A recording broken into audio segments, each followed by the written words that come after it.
fait. Mais ça, je suis convaincu que ça vient des notables soi-disant musulmans.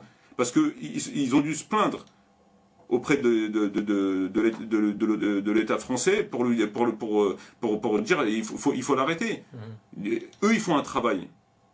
Les mosquées, les dirigeants, ils font un travail. Ce travail consiste à canaliser l'ardeur des musulmans et donc de les endormir à travers des prétextes. Oui, il faut d'abord s'occuper de ce qui se passe chez nous avant de s'occuper de ce qui se passe ailleurs, etc., etc., etc. Donc, il les canalise. Bon. Et quelqu'un vient, fait un effort considérable en écrivant des tracts, en les payant, à l'époque je les payais avec mon RMI, et en faisant un effort considérable pour les distribuer. Donc c'est un sacrifice énorme, avec tout ce que ça peut engendrer comme conséquence, les insultes dans la rue, enfin, etc., les contrôles répétés de la police, les gardes à vue, etc. Mais bon, c'est pas grave, l'effort il est là. Et on tient un discours carrément inverse. Donc, comme il y a un certain nombre de personnes qui sont quand même, grâce à Dieu, encore sincères, ils voient bien que d'un côté on nous dit ça, de l'autre côté on nous dit ça. Et à partir de là, ça gêne. Donc voilà, il faut stopper ces personnes-là, il faut trouver un moyen pour les stopper, et ça suffit. Et voilà ce qui s'est passé, parce que à l'époque, on a eu à plusieurs reprises devant les mosquées, des dirigeants avec des grosses barbes qui appelaient la police, et qui parlaient avec les renseignements généraux, et c'est eux qui appellent la police. C'est eux qui appellent la police pour venir nous arrêter, etc. Alors qu'on fait absolument rien d'illégal. Ouais. On est là, on est dans une démocratie soi-disant, on est là pour donner notre point de vue, donc on fait absolument rien d'illégal. Mais on n'accepte pas. La liberté d'expression, elle est faite pour ceux qui n'ont rien à dire. À partir du moment où vous dites des choses qui sont fondées, qui sont intéressantes, ben il faut vous casser. Donc voilà pour la première affaire en 97. Et c'était vraiment une affaire très douloureuse. Après, j'ai eu une autre affaire en 2001. En 2001, toujours au même bureau, donc aussi rue Dumont d'Urville à la Garenne-Colombe, il était environ 21h. J'étais accompagné, j'étais avec mon grand frère qui s'appelle Mohamed, et donc je sors de mon bureau, comme tous les jours. J'avais une sacoche avec mon ordinateur. Je ferme mon bureau, je monte dans ma voiture, je démarre et je m'en vais. Je discute avec mon frère, et je devais le déposer à la cité Berthelat, Nanterre. Donc je roule normalement, etc. Je m'arrête à un feu rouge, je serre à droite pour pouvoir tourner à droite, et je tourne ma tête à gauche. À gauche, sur l'autre fil, à l'extrême gauche, il y avait eu mon beau-frère, qui lui remontait l'avenue Pablo Picasso pour aller voir ma mère. Bon. Et je ne sais pas pourquoi, je tourne encore plus ma tête.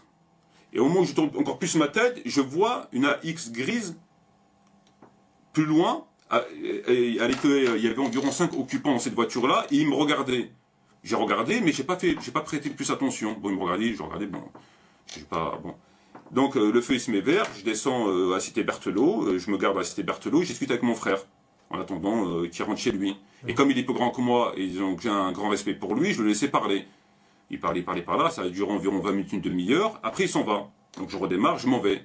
Je prends la direction de Pontoise, parce que ma fiancée habitait à Pontoise, et je commence à rentrer sur l'autoroute. Et au moment où je prends le virage pour rentrer sur l'autoroute, la X que j'avais vue 20 minutes avant ou une demi-heure avant, vient sur mon côté gauche et me fait comme des culs de poisson. Mais c'était pas des culs de poisson parce que c'était sur le côté de la voiture. Et il y avait absolument aucun signe de police, ni gyrophare, ni absolument rien. Donc moi je pensais que c'était des mecs qui voulaient me régler mon compte, des racistes ou peu importe. Donc qu'est-ce que je fais? J'accélère. Je m'en vais. Et au moment où je m'en vais, bon, je lâche la voiture. Et au moment où je veux sortir à Pontoise, je mets mon clignotant et je regarde dans le rétroviseur. Et je vois une voiture qui met son clignotant. Donc j'attends le dernier moment et j'enlève mon clignotant. Et je continue. Et elle a fait de même. Donc je savais que c'était derrière moi. Donc est-ce que je prends mon téléphone, j'appelle des frères, etc. en leur disant voilà ce qui se passe. Et je ne savais pas qui c'était. Je pensais des mecs qui voulaient, qui me voulaient, voilà exactement. Et je fais demi-tour. Donc on me demande de rentrer à la maison. Donc je fais demi-tour. Et au moment où je sors à la sortie Argenteuil, je m'arrête à un feu rouge, il y a une voiture qui arrive à fond. C'est un utilitaire. Et il me bloque le chemin. Et je ne comprenais plus rien. Et à ce moment-là, je démarre, je mets un coup de première, je grille le feu rouge et je commence à griller plein de feux rouges.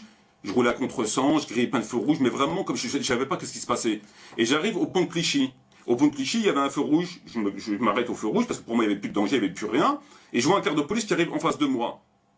J'avais rien à me reprocher, je reste. Et dans le rétroviseur, je vois qu'il fait demi-tour. J'avais rien à me reprocher, je reste. Et à ce moment-là, il y a au moins une vingtaine de voitures de police qui arrivent. Et ils me sautent dessus, ils me jettent par terre, ils me mettent les menottes, etc., etc. Je comprenais rien ce qui se passait. Et on me jette dans un quart de police. Et dès que je suis dans un quart de police, il y a un inspecteur qui rentre, et il commence à me taper, il met des coups. Donc je me rebiffe, et à ce moment-là, il y a un flic, un képi, quoi, en uniforme, qui sépare, qui arrête le policier, l'inspecteur, et lui dit non, pas de ça ici. Bon, donc il l'arrête, l'inspecteur il s'en va, le camion de police où j'étais démarre, et on m'emmène. Et le flic, le policier en uniforme, me dit mais qu'est-ce que tu leur as fait, qu'est-ce qui se passe? Et moi je dis mais je connais pas, je sais pas ce qui se passe. Il était étonné. Il pensait que je mentais. Il m'a dit, il a vu le flic comment il était déchaîné contre moi. Il s'est dit, j'ai fait quelque chose. Et moi, je ne sais pas ce qui se passait. Et il me ramène au commissariat de Nanterre. Au commissariat de Nanterre, donc, on me fait monter dans les bureaux. Ils prennent mon cartable. Ils commencent à fouiller mon cartable. Donc, ils commencent à fouiller mon cartable. Ils me mettent à poil. Et directement, ils me parlent de la religion. Pourquoi tu ne vas pas faire ça dans ton pays, etc., etc., etc. Et là, c'était que sur la religion. Et bon, ben, donc après, ils me fouillent, et au moment où ils vont pour fouiller la voiture, il y a un flic qui met un morceau de shit dans la voiture. Et il me dit, ça c'est quoi? Et je lui dis, mais c'est toi qui l'as mis le morceau de shit. Et il sourit du style, bon. Et il me dit non. Donc, et alors que c'est lui qui l'avait mis. Et c'était pour justifier la perquisition. Et le lendemain, ils viennent au local chez du Mont-Durville pour perquisitionner. Et là, quand ils arrivent, il y a d'abord deux ou trois flics qui n'étaient pas de cette section-là, qui n'étaient pas des stupes. Ils fouillent minutieusement les bureaux, les papiers, et après, quand ils ont terminé, un flic prend une boîte de riz, il la renverse, il dit maintenant on va faire la perquise des stupes. Donc il y avait deux catégories de policiers, deux services différents, voilà. Et voilà, et donc après je me retrouve au tribunal, et puis je suis condamné par le tribunal pour ça, alors que j'avais strictement rien fait. Et donc le fin mot de l'histoire, c'est que c'était un coup monté. Parce que si ils avaient voulu m'arrêter, ils m'auraient arrêté à rue du Mont-Durville, en mettant un gyrophare, je me serais arrêté, j'aurais absolument rien à me reprocher. Et eux, ils m'ont suivi jusqu'à l'entrée de l'autoroute. Et là, ils ont fait exprès pour que je me sauve, parce qu'ils n'ont pas mis de gyrophare, ils ont rien mis. Donc leur volonté était que je me sauve, à mon avis, pour provoquer une bavure. Moi, je vois que c'est parce que si leur but était de m'arrêter, ils m'auraient arrêté normalement. En mettant un gyrophare comme tout policier fait. Il n'y a aucun signe de police. Absolument aucun. Et ça, je prends Dieu à témoin, qu'il y a aucun. Je me suis jamais sauvé un contrôle de police. Jamais, je suis pas fou. Et à mon avis, ils voulaient provoquer une bavure. Malheureusement pour eux, et grâce à Dieu, la bavure n'a pas eu lieu. Donc après, ils m'ont arrêté, puis ils ont commencé à me parler de la religion, etc., etc. Voilà. Et eux, au tribunal, ils ont carrément inventé une histoire en disant, il était dans la cité Berthelot, on est venu pour le contrôler, il s'est sauvé, ils étaient 3 dans une voiture, il en a largué 2, etc., etc., etc. Alors que c'était complètement faux. Ils ont dit, ils ont mis le gyrophare, c'était complètement faux. Ça s'est pas du tout passé comme ça. Et pour ça, j'étais condamné alors que j'étais victime et que j'allais faire des tonneaux sur la route, que j'allais tuer peut-être des personnes en grillant des feux rouges, peut-être que j'allais tuer, mais c'est moi qui ai appris parce que, voilà. Donc c'était la deuxième affaire en 2001.